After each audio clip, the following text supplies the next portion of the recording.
برش میگه که کاکا کلمه را بکن، قل لا اله الا الله، بگو لا اله الا الله. چرا بگو؟ به خاطری که اشهد بها لک، ما شاهد جور کنم این کلمه را برای تو عند الله، به نزد الله در روز قیامت.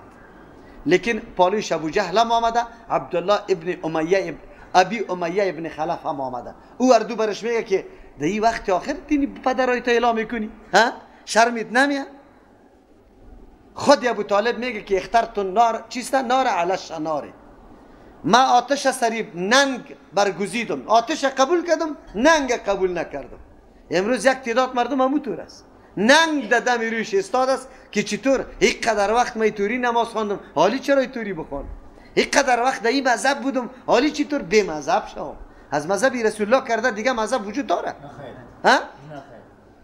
تو خود با مذهب میگی، در قبر از پیش سوال میکنه که من نبیو که، باز بگو که امام شافعی رحمه الله گفته میتونی. نبیت کیست؟ رهبرت کیست؟ اونجا از پیغمبر از پیشت سوال میشه، از این سوال میشه. ننگ گیر آورده شه، ابو طالب هم ننگ گیر آورد شه. الله متعال آیت روان کرد که پیغمبر علیه السلام نمیتونی بخشش با مشرکین طلب کرده، نمیتونی. بعد از اینکه برش واضح شود کی سر شرک خود اصرار داره و نعوذ بالله اصحاب جهنم است، در صدد از این نیست که ایمان بیاره.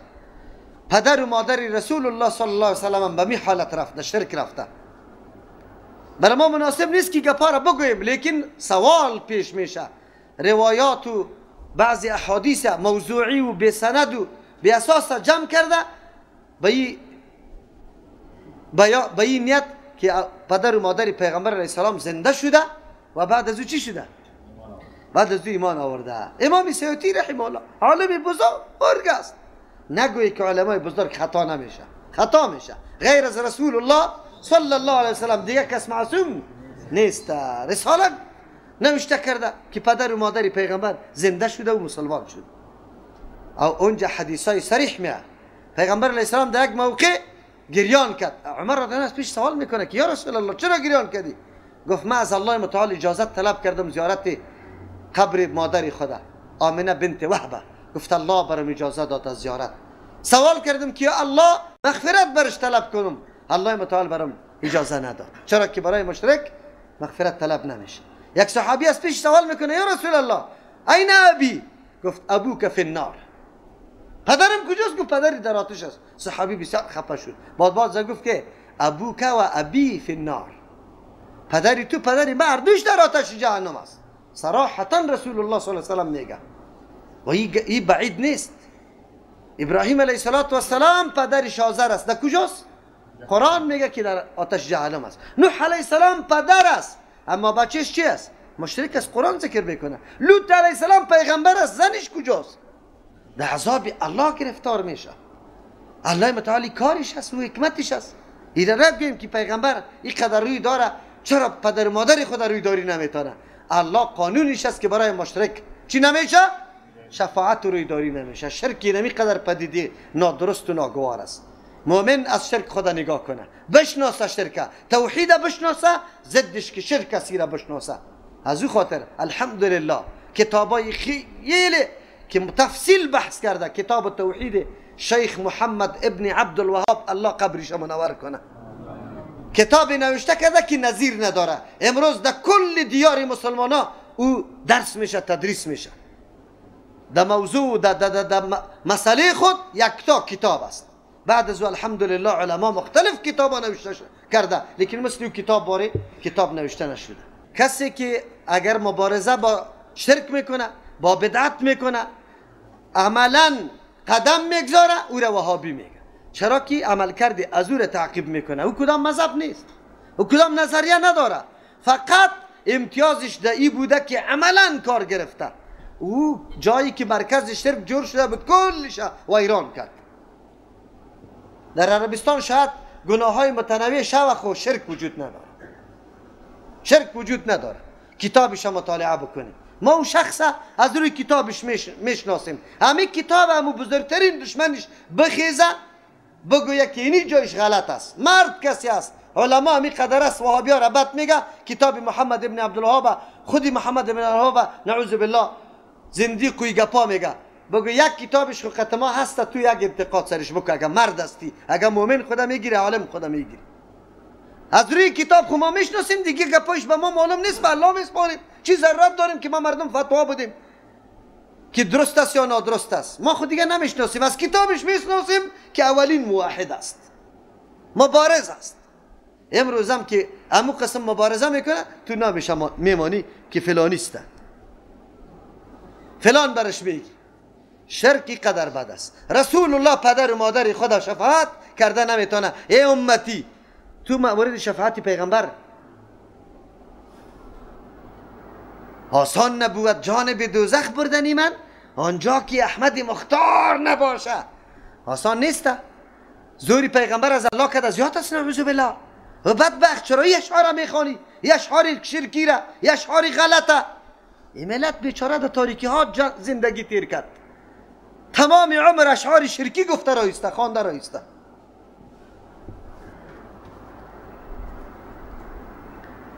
به گیسوی محمد، به مویای محمد، به فلان محمد، اینطوری محمد. جناب اشعار چی میگه؟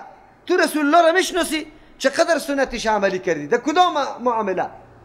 در خواب، در خوردن، در نوشیدن، در دکانداری، در زراعت، در رفتن، در گشتن، در نماز، در مرده، در زنده، در کدامش؟ خدا جندیگک میپرتی که من محبت با پیغمبر دارم. دروغ نگو، پیغمبر رو نمیشناسی. تالیده شرکی قدر بد است. دوستا این وقت میشه که ما توحید بشناسیم، کتاب توحید مطالعه کنیم. فرض است سرتان، فرض است. کتابای دیگه هم نوشته شده الحمدلله. کتاب معالم الدین هم توضیح کردیم. لیکن اینطور دوستا ما داریم کتاب از ما میگیره در تاق گذاشته، به یک نفر دیگه توفه هم نمیده که برای 2 روز را مطالعه بکنه. بزرگترین خیانت و جنایت در این مورد است که یک آدم صدقه جاریه بکنه، پول مصرف کنه برای روشن ساختن ذهن و عقیده مردم، ولی تو کتاب از ما بگیری بازبو بری در تاقشه انداخته که حالی گرد، یک برست گرد سرش نشسته. میره خاصا به می دوستای خود میگم که فعلا حضور داره، کتابا را گرفته به یک دوست خود توفه نداده که پس مطالعه بکنه که لا اقل عقیده از او جور شود. هر کتاب که می اول شما میگیری، بازو را به یک کس هم نمیدی. عجیب است. این کتاب برای ازی آمده که تداول ایدی شود، یعنی از یک دست به دیگر دست، از دیگر دست به دیگر دست. تو خود عقیده درست شد، تو خود اما گپا را فهمیدی. بان یک مسلمان دیگه که مبتلا با شرک است خودش مطالعه کنه، خودش بفهمه که ما عمل کردم شرک است یا نه. توحید و شرک شناختن امر فرض است، امر فرض است. پس با کدام ذریعه که توی فرض شناخته میتونی، سری تو فرض است. طلب علم فرض است و از همینجا تو توحید و شرک میشناسی. ما که یک قدر پافشاری داریم با آوردن زنا در ترجمه قرآن کریم به این خاطر که اهمیت توحید بشناسه، اهمیت شرک بشناسه، آینده نعوذ بالله در عقیده شرک نرو از دنیا، هم عبادت کرده باشم در جهنم بره. به می خاطر ما پافشاری داریم. ما که همین قدر سخت میگیم، دل ما سری همین ملت مظلوم میسوزه که چقدر اخلاصمندی برای دین داره، چقدر محبت دین داره، اما در لباس شرک، در لباس شرک اعمال نیک اشتباه و برباد میشه. لیکن این مردمان هم ما دشمنیش هستیم. این مردم عوامی ما در فرقش بکو، پیسیش بگی به عنوانای مختلف که صبور خدا جور کو، گویی از طریق ختم، گویی از طریق اسقاط، گویی از طریق چی هلاک میگه، هلاک، گویی از طریق عقلا، گویی از طریق اسقاط. خلاص این مردم اینقدر خوش داره تا هنوز دستتم بوسه میکنه. چپنی کلانه بپوش، 10 سال در مسجد تیر کو، یک کلمه را برش تعلیم نده، تو را دوست داره. اینطور خب مولا بود. تو میفهمی نمیدونی یا نه؟ و ما که دلم میسوزه که چیغ میزنم که او ملت تباستیم، او ملت دین بشناسیم، او ملت توحید بشناسیم. مشرک است، تو را میگه وهابیست. اینی گپاست. منظوری بود که پیغمبر علیه السلام پدر و مادر خدا شفاعت نتونسته به خاطر که مشرک بود. چرا؟ الله متعال اجازه نداده که برای مشرک استغفار طلب شود. ما کان للنبی نیست برای پیغمبر مناسب، والذین آمنو برای کسانی که مؤمن است، ای استغفروا که بخشش طلب بکنه للمشرکین برای مشرکا ولو کانوا اولی قربا اگرچه صاحبان قرابت باشه من بعد ما تبین پس از که واضح شده لهم برای اینمی مؤمنا انهم که مشرکین که اقربایشان است یا دیگر است اصحاب الجحیم که یا صاحبان آتش جهنم است باز برش استغفار نمیتونه و ما کان استغفار اگر کس استدلال میکنه که ابراهیم علیه السلام استغفار برای پدر خود کرده الله جواب میده از طرف ابراهیم علیه السلام و ما کان استغفار ابراهیم نبود بخشش طلب کردن ابراهیم علیه السلام لابیه از برای پدر خود الا عن موعدت مگر از روی یک وعده بود در سوره مریم آیه 47 در اونجا آمده ابراهیم علیه السلام وعده کرده بود ساستغفر چیسته لک ربی زود است بخشش تو او گفت که گپا را بگذار بچم سنگسارت میکنم گپا اینا پیدا کرده مرا میگی که تو در راه غلط هستی اگه این گپا را دیگه در دان آورده بودی دو چریت میکنم لیکن ابراهیم علیه السلام میگه ساستغفر لک ربی ما بخشش از الله خود بری تو طلب میکنم استغفار ثمره هدایت است ابراهیم علیه السلام میگه که از الله خود میخوام که تو را هدایت کنه که سبب مغفرتت شوه از همون خاطر اینجا میگه که ما در دعای پروردگار خود شقی نیستم حتما طلب میکنم اینجا وعده بود وعده ها ایاه که وعده کرده بود امی و موعده را ایاه امرای پدری خود از او خاطر طلب هدایت میکرد استغفار طلب میکرد فلما تبین وقتی که واضح شد له برای از او انه عدو لله که پدرش دشمن الله است دشمن الله چرا شده توحید الله را نمیپذیره هر کس که توحید الله را نمیپذیره او دشمن الله است دشمن الله است ولو روزه میگیره نماز میخونه حجا میکنه تلاوتا میکنه شب تا صبح نماز میخونه که توحید الله را عقیده نداره و دشمن الله است تبرأ منهم اعلان بیزاری کرد ابراهیم علیه السلام از پدری خود حالی ما میشینیم به ملت کیستی ابراهیم علیه السلام دروغ چرا میگی بگه ملت پدری گمراهی مستم نعوذ بالله چرا میگه به ملت ابراهیم پدر یکی پدری خودت است یکی پدری واقعی که ابراهیم علیه السلام است پدری واقعی که محمد رسول الله است در دین چرا در ملت از او نمیشی در روش از او کار نمیکنی ان ابراهیم یقینا ابراهیم علیه السلام لأواه بسیار رحم دل حلیم بردبار بود هر قدر که بد درد پدرش برش میگفت لیکن او به حوصله مندی گپای پدر میشنید میگفت که نه تو خطاستی پدر جان برش دلایل مقنع را پیش کرده رایی بود که تو کدام کاری میکنی یا ابت لما تعبد ما لا چیستا یسمع ولا یبصر ولا یغنی عنک شیئا چرا عبادت میکنی چیزی را که نه میبینه و نه چیستا میشنوه و نه از تو چیزی را دفع کرده میتونه چرا آدم چیزی را عبادت کنه که در یک مشکلات آواز بدی آوازی تا بشنوه حالتی تو را ببینه از تو یک چیز دفع کنه هیچ چیز هم نمیتونه بودی دست ساخته خود محتاج به توسته عجیب نیست در اینجا ابراهیم علیه السلام حالاتش الله متعال بیان میکنه که وعده کرده بود آیا کسی که استغفار به مشرکین طلب کرد خیروا گناهگار شدن الله متعال عالی جواب میگه تا وقتی که امر الله نه آمده باشه در مورد یک حکم عالی به انجام نه ترکی و حکم کسی را الله مؤاخذه نمیکنه چرا معصیت فرع مامورات و منهیات است تا که یک چیز مامور بهی نشده باشه یا منهی عنه نشده باشه معصیت صورت نمیگیره معصیت وقتی صورت میگیره نافرمانی که یک چیز الله امر کنه تو انجام ندی یک چیز الله منع کنه و تو انجام بدی او وقت معصیت است تا حکم نامده اگر کسی یک کار کرده الله مؤاخذه نمیکنه و ما کان الله لیضل نیست الله متعال لیضل که حکم گمراهی کنه قوما یا قومی را بعد از هداهم پس از اینکه بر از یا هدایت کرده پس از اینکه حکم هدایت از واره داده حتی یبین لهم تا یکی واضح بسازه برای قوم ما آن چیزی یتقون یا اجتناب بکنه خود نگاه بکنه از اون وقتی که بیان کرد که از این اجتناب کنه بعد از اگری مردم او را عملی میکنه الله علی حکم گمراهیش سرش میکنه مؤاخذه میکنه شه ولی تا وقتی که الله بیان نکرده حکم یکشه اگر مردم او را میکنه حکم گمراهیش الله سر از یا نمیکنه چرا که ها مکلف نبودن به انجام یا نه انجام یمی امر ان الله یقینا الله متعال بكل شيء علیم، به تمام چیزا علم داره. یعنی احوال، حاجات، ضروریات مردم، گفتار، کردار مردم مکمل میدانه. الله میدانه که چی چیز مامور بی شوه و چی منهی شوه. علیم میدانه، یعنی الله متعال اختیاری قانون در پیش الله متعال است. یک چیز منه، یک چیز امر میکنه، کاری الله متعال است، به ما و شما سپرده نشده. ان الله له ملک السماوات، شبه پیدا میشه. ما اگر اینقدر اعلان براءت بکنیم از خودگیای خودم، وقتی که مشرک باشه کل روزگاری ما فلج میشه. روزگاری ما فلج میشه. چرا روزگاری ما فلج میشه؟ این تمامی دلار که میایه از پروسه نمی امریکایا بر ما میایه، بچه کاکای موجه هسته، حالی دیگه ما خود قرار در بدر میشم. الله متعال میگه نه، تکیه و اعتمادتان سر الله متعال باشه. دهنده رزقتان الله است، عزت الله براتان میده. ان الله یقینا الله متعال له خاص برای الله است ملک السماوات والارض، پادشاهی آسمان ها و زمین. الله متعال کل تصرفات در پیش الله متعال است. پس امداد و معاونت شما را الله میکنه. چرا که امداد و معاونت منحصر در الله متعال است. این شبه نکنه که قطع تعلقه ما در بدر میشیم. یحیی و یمیت، نمونه تصرف ملکت الله است که زنده کننده و مرده کننده کلش الله هست.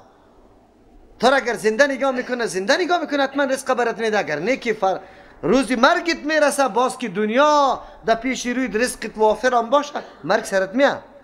و ما لکم من دون الله، نیست برای شما بغیر از الله متعال من ولی کسی دوست ولا نصیر کسی امداد کننده.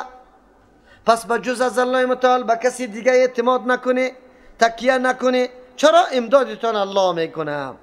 لقد تاب الله علی النبی والمهاجرین، آل مجده میده الله متعال برای اصحاب پیامبر صلی الله علیه وسلم، کسانی که تاخیر کرده بودن در رفتن جنگ تبوک.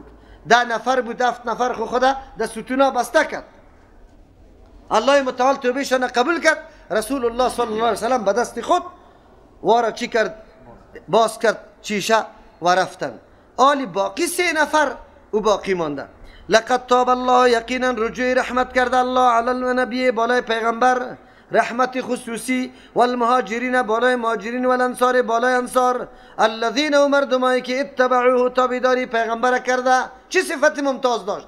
تابیداری پیغمبر کرده. فی ساعت العسرت، در ساعت سختی تکلیف، من بعد ما کادا، پس از اینکه قریب بود، یزیغ قلوب فریق منهم، که کج شوه مایل شوه نعوذ بالله دلهای یک جماعت از یا طرفی نعوذ بالله ارتداد یا طرفی ترک جهاد. ثم تاب علیهم، بعد از الله محکمی دلشان کرد، رجوع رحمت کرد الله بالایشان. تشریح میکنم انه بهم، یقینا الله متعال بالای مومنا رؤوف، زیاد مهربان است، رحیم رحم کننده است.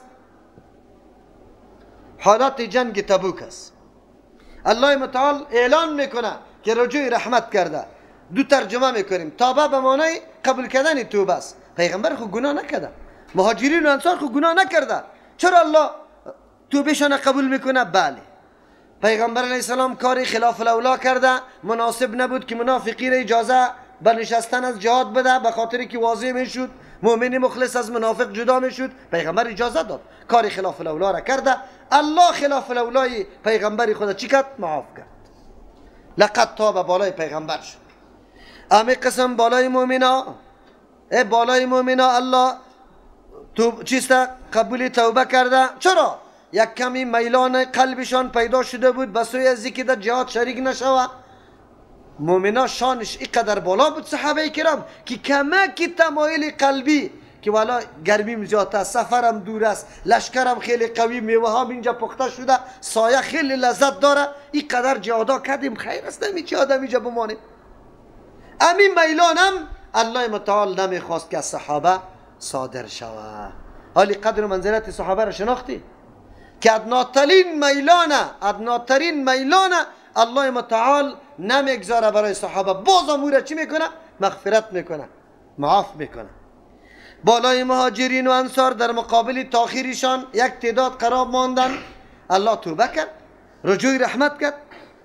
یک ترجمه. دوم ترجمه در این صورت بازی طور میشه لقد تاب الله، یقینا قبول توبه کرد الله متعال، یعنی باز رجوع کرد، متوجه شد به بالای پیغمبر خود مهاجرین و انصار، علی النبی بالای پیغمبر مهاجرین و انصار، الذین مردم اتبعوه که تابعداری پیغمبر علیه السلام کرد، فی ساعت العسرت در ساعت سختی. دوم ترجمه، لقد تاب الله، یقینا مهربانی کرده با آوردن آسانی الله متعال بالای پیغمبر مهاجرین انصار، آسانی آورد بالایشان، ما کم نگرفت که هر کسی اینجا باقی من خلاص شد دیگه توبهش هم قبول نمیشه. نه، اگر کسی خطا کنه الله متعال توبهش هم قبول کرده. ابن قیم رحمه الله در اینجا بسیار نکته باریک نوشته میکنه، گپی خیلی مهم است. او میگه بزرگترین آیات قرآن کریم که منزلت و مقام توبه و ارزش توبه را بیان میکنه و به نزد الله متعال موجود است، امی آیات است که الله متعال مقام توبه را به بنده خود معرفی میکنه. بنده باید منزلت توبه را بشناسه که توبه چی مقام داره. توبه منتهای کمال یک مؤمن است. مؤمن امو درجات یا چیست مراحل تکمیلش فقط توبه است که رجوع به سوی الله متعال میکنه. و اینجا الله متعال مقام والای صحابه کرام هم بر ما معرفی میکنه. چرا؟ به خاطری که صحابه کرام شناختن که الله توبهش چقدر قدر و قیمت داره. از حالت کعب ابن مالک رضی الله عنه بر ما و شما واضح میشه که چقدر توبه چقدر مهم چیز است. چرا؟ اگر یک انسان خطا بکنه و الله متعال معاف نکنه، احدی هست که نجات پیدا بکنه؟ نیست. از او خاطر یقینا انسان خدا بشناسه که الله کدام ذات است، الله چقدر مهربان ذات است. از او خاطر در پشت سر آیت الله میگه انه بهم رؤوف الرحیم، الله بسیار رؤوف است، سخت مهربان است بالای بندگان خود. کارای خطای از یارا معاف میکنه به شرطی که خود بنده رجوع به سوی الله بکنه. چه موقعی است، چه مایه است که ما بار بار به الله خود رجوع بکنیم، امو قصور کوتاهی گناه سابقی خود دم روی خود بگذاریم، به الله خود گریان کنیم و بگوییم که نمیدانستیم الله، ما یقین داریم که غیر از تو کسی دیگری معاف کننده نیست، تو معاف بکن. بهترین موقع است. صحابه قدری توبه را میدانستند. چرا میدانستن؟ به خاطری که سرش آمده بود که تا توبه قبول نشده بود. تا که توبه قبول نشده بود چه قسم حالت سری صحابه تیر شده الله اینجا بر ما بیان میکنه که چه قسم حالت تیر شده، پشتی سر بیان میکنه. به کدام صفت الله رجوع رحمت کرده؟ بله، در نیت و اراده صحابه کرام الله متعال اخلاص دیده. کدام اخلاصه؟ در عین حالت سختی امرایی پیغمبر کرده، پشتیوانی پیغمبر کرده. در حالت راحت و امن هر انسان میگه من قطعی توستم. در حالت سختی یک آدم استاد شد که بله در مو حالت که در جای تو مردم اول از او قطعی تعلق را اعلان میکنه، در جای تو اول مردم سر از او حمله میکنه. ابوبکر رضی الله عنه امی حالت ها را تیر کرد، عام صحابه کرام، لیکن بالخصوص کی ابوبکر رضی الله عنه که پیغمبر میماندن، ابوبکر زیر پایای خود می انداختن. در این طور موقع این صفت به هر کس میاثر نیست. الله متعال صفت خصوصی صحابه را امیر یاد کرده که در حالت سختی تابعداری و همراهی کی را کرده؟ رسول الله صلی الله علیه و سلم کرده. کدام حالت بود؟ من بعد ما کاد یزیغ قلوب فریق منهم. حالت اینقدر ناگوار و سخت بود که قریب بود که قلبا میلان پیدا کنه از رفتن به جهاد.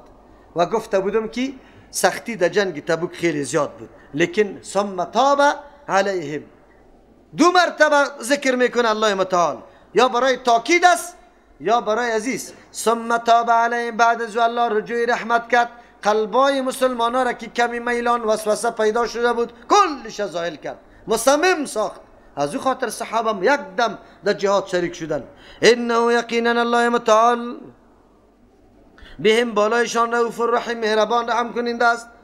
ثم تاب علیهم، بعد از او در برابر آن چیزی که در دلهای امی مومنا گردش کرده بود، که قریب بود که به انحراف نزدیک شود، الله تو رحمت کرد، امو وسوسه ها و امو میلان از بین رفت. الله بسیار مهربان است، این علت حکم بیان میکنه. رحیم رحم کننده است، مهربان است که الله متعال توبه از یارا توفیق توبه داد. رحیم رحم کننده است که توبه شان الله اجابت کرد. و علی الثلاثه الذین رجوع رحمت کرد الله متعال بالای سه شخص الذین مردم خلفو که پسان کرده شده بود حکمی از که آیا توبیش قبول شوه یا نشوه. اینجا خلفو به معنای پشت سر انداخته شدن توبی از یاست. چرا 7 نفر دیگه خود قبول شد. حتی اذا ضاقت علیهم الارض تا ای که سرش تنگ شد بالایشان الارض زمین از او اندو غمی که در قلبشان داشتن زمینی فراخ سرشان تنگ شد بما رحبت به امرای وسعت و فراخی خود زمین زمینی فراخ سرش تنگ شد. و ضاقت علیهم انفسهم تنگ شده بود از روی غم بالایشان نفسایشان. و ظن و گمان کردن اینجا به معنی یقین است. و ظن و یقین کردن که الله ملجا جای پناه وجود نداره، جای خلاصی وجود نداره من الله از الله متعال الا الیه بجز بسوی الله هیچ جای خلاصی و رای خلاصی نیست. ثم تاب علیهم بعد از رجوع رحمت کرد الله متعال بالایشان قبول کرد توبهشان لیتوبو که یام رجوع بسوی الله بکنه یام سرفراز شوه به می توبه قبول کردن الله. ان الله یقینا الله متعال هو التواب امی الله نه کسی دیگه التواب بار بار توبه قبول کننده است الرحیم رحم کننده است هم توفیق توبه میده هم اجابت توبه را میکنه. بسیار واقعی سازنده است. روایت یزید بخاری و در کتابای حدیث مکمل میآید. کعب ابن مالک رضی الله عنه حالات خود قصه میکنه. در قصه ازی بسیار درساست. مقام و منزلت و شرافت صحابه به ما معلوم میشه. کمال محبت صحابه با یکدیگر هم بر ما و شما واضح میشه. و چقدر مستقیم و پابند بود به دین الله متعال صحابه که با مجرد امر میشد نزدیکترین دوست قطع تعلق میکرد. نزدیکترین دوست آلی لحاظ نمیکرد که تا دین روزه چقدر دوست شیرین بودی، نه فرمان الله و رسول الله شده خلاص. کعب ابن مالک رضی الله عنه میفرماید که زمان جنگ تبوک پیغمبر علیه السلام تیاری میگرفت برخلاف جنگای دیگه یک جنگ استثنایی بود. در هر جنگ دیگه پیغمبر علیه السلام اعلان میکرد بعضی مردم حاضر میشد بعضی نمیشد.